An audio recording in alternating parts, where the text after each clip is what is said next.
அப்போ ஃபைட்லாம் வந்து நாங்க கீழ வந்து ஒரு சாரிய விரிச்சோ, இல்ல ஒரு பாய விரிச்சோ அப்படிதான் நாங்க வந்து ஸ்டண்ட்லாம் வைக்கோல். பண்ணுவோம். வைக்கோல்லாம் போட்டு தான் பண்ணுவோம் அப்படின்னு. இப்போ வந்து என்ன கேள்வி அப்படின்னா, அப்போ இருந்த சினிமால இருந்த அந்த ஃபைட்ஸுக்கும், இப்போ இருக்கக்கூடிய சினிமால இருக்கக்கூடிய அந்த சண்டை காட்சிகளுக்கும் இருக்கக்கூடிய வேறுபாடு நெறைய இருக்கு சார். சோ அத நீங்க எப்படி பார்க்குறீங்க? நான் வரும்போது 1978 அந்த மாரி ஒரு வருஷம் பார்க்கும்போது பார்த்தீங்கன்னா, அ பெட்லாம் கூட கிடையாது. இப்ப ம். வந்து பாஞ்ச் பெட் இருக்கு, ஏர் பெட் இருக்கு. ஒண்ணுமே ஆவாது. அப்பலாம் பெட்லாம் கிடையாது. வைக்கோல் போடுவாங்க. மாடி பெட்னா ஒரிஜினலா உடைச்சிட்டு தரையில வந்து பொத்துன்னு விழும். ஒரே ஷாட் வச்சிருப்பாங்க. என்ன வலி இருக்கு பாருங்க. எவ்வளோ பேர் இறந்துருக்காங்க. ஸோ அந்த வலிலாம் இருக்கும். ஆனா அத நாங்க சந்தோஷமா தான் ஏத்துக்கிட்டோம். எந்த இடத்துலயும் நாங்க வந்து கவலைப்படல. நெறைய பேர் இறந்தும் இருக்காங்க. நாளை உனது நாளுங்கிற படத்துல ரவிங்கிறவரு கேப்டனுக்கு டூப் போட்டு ஸ்பாட் அவுட். நெறைய பேர் இறந்துருக்காங்க. இப்போ அதுக்கு வாய்ப்பு இல்ல. ரஜினி சார் இருக்கட்டும், கமல் சார். கமல் சார்லாம் ரொம்ப நல்ல ஆக்ஷன் ஹீரோ. ம். எல்லாமே தெரியும் அவருக்கு. அவரு இது மாரி எல்லாமே இருக்கும்போது, எல்லாமே ஒரிஜினலா பண்ணாங்க. இப்ப பார்த்தீங்கன்னா, திடீர்னு பார்த்தீங்கன்னா, கமல் சார் வந்து ஹாஸ்பிட்டல்ல அடிபட்டுச்சு ஷூட்டிங்ல எல்லாம் சொல்லுவாங்க. அது மாரி அவர் ஒரிஜினலா அவரும் ரொம்ப பண்ணுவாரு. எங்களுக்கு டெய்லி அடிபடும்.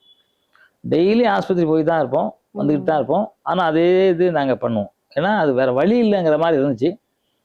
அதுல வந்து உடம்பு நல்ல ஹெல்த்தா இருந்துச்சு. ஏன்னா, நம்ம இன்னைக்கு இவ்வளோ பண்ணணும்னா நல்லா எக்சர்சைஸ் பண்ணணும். நல்லா உடம்ப நல்லா வச்சுக்கணும். எல்லாருக்கும் அக்கறை இருந்துச்சு. இப்போ என்னன்னா, அந்த எல்லாமே ரோப் ஐட்டம் வந்துச்சு. ரோப் ஐட்டம்லாம் எந்த ஐட்டம் இப்போ சிஜி ம். ஒர்க் வந்துருச்சு. இப்போ அப்போலாம் நாங்க ஹெலிகாப்டர்லாம் ஒரிஜினலா குதிச்சிருக்கோம் கடலுக்குள்ள. இப்போலாம் ஹெலிகாப்டர்லாம் குதிக்கிற மாரி நானே இப்போ ஒரு படம் எடுத்திருக்கேன். ஹெலிகாப்டர் ஏதோ ஒரு ஹெலிகாப்டர் காமிச்சு அங்கருந்து கீவ் பண்ணி குதிக்கிறதெல்லாம் நான் எடுத்திருக்கேன். ஒண்ணுமே தேவையில்ல இப்போ. ஸோ அது மாரி ரிஸ்க் தேவை இல்ல இப்போ. இப்போ ரிஸ்க் இல்லவே இல்ல. கீழ ஃபைட்ட சூழும்போது எதனா அடிபட்டா படுமே ஒழிய, மற்றபடி ரிஸ்க் இல்ல. இந்த ரோப்பு கட்டும் அடி அந்த மாரி அடி தான் பட்டு கூட 2 பேர் இறந்தாங்க பாருங்க. அது மாரி ம். ம். அடிபட்டுருக்கும். ஆனா இப்போதைக்கு டெக்னிக்கலா ரொம்ப வளர்ந்துருச்சு. ஆனா ஹீரோக்களும் நம்ம உடம்பு எக்சர்சைஸ் பண்ணணுங்கிறத மறந்துட்டாங்க.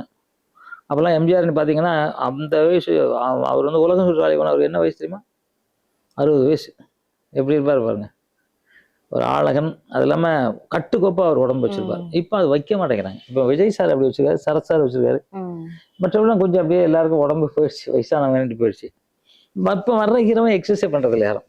ம். எல்லாம் பாடிய கழட்டாங்கன்னா ஒல்லியா இருக்காங்க. அந்த கட்ஸே இல்ல.